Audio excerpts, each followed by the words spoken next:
একটা গেম চলছে, gold manipulation. শুনেছেন নিশ্চয়ই। সারা পৃথিবীতে একটা কথা ছড়িয়ে দেয়া হচ্ছে, ব্যাংকে টাকা রাখলে হারাবে আর সোনা কিনলে বাঁচবে। এই কথাটা এমন ভাবে ছড়ানো হয়েছে যেন স্বর্ণ কিনলেই নিরাপদ। মানুষ ভয় পেয়ে ব্যাংক থেকে টাকা তুলে স্বর্ণের দোকানে গেলেন। ফলাফল, ব্যাংকগুলো তারল্য সংকটে পড়ল, স্বর্ণের দাম আকাশ ছোঁয়া হলো, আর পেছনে বসে থাকা বিশ্ব অর্থনৈতিক জায়েন্টরা হাসলো চুপি চুপি। কেন জানেন? কারণ তারা জানে সবাই যখন কিনে ফেলে তখনই বিক্রি করার সেরা সময়। তারপর শুরু হবে দ্বিতীয় অধ্যায়। সবার ঘরে সোনা থাকবে, কিন্তু বাজারে মুদ্রাস্ফীতি চলবে। খাবার, ঔষধ, সেবা কিছুই কেনা যাবে না স্বর্ণ দিয়ে।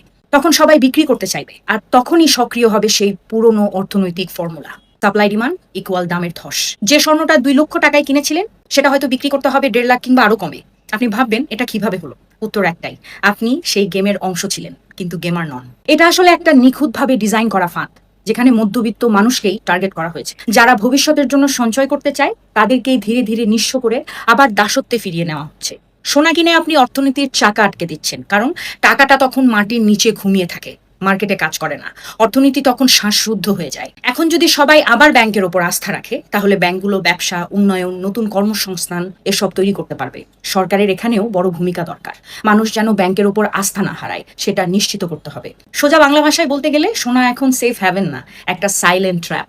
আর এই ট্র্যাপ থেকে বের হওয়ার প্রথম পদক্ষেপ হলো সোনা বাদ দিন, টাকাকে মার্কেটে ঘোরান, উৎপাদনে, বিনিয়োগে, উদ্ভাবনে লাগান। কারণ জমিয়ে রাখা জিনিস ধন সম্পদ নয়, চলমান জিনিসই হলো সম্পদ।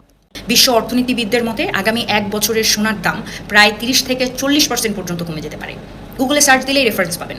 এখন প্রশ্ন একটাই, আপনি কি গেম খেলবেন নাকি গেমের চরিত্র হবেন?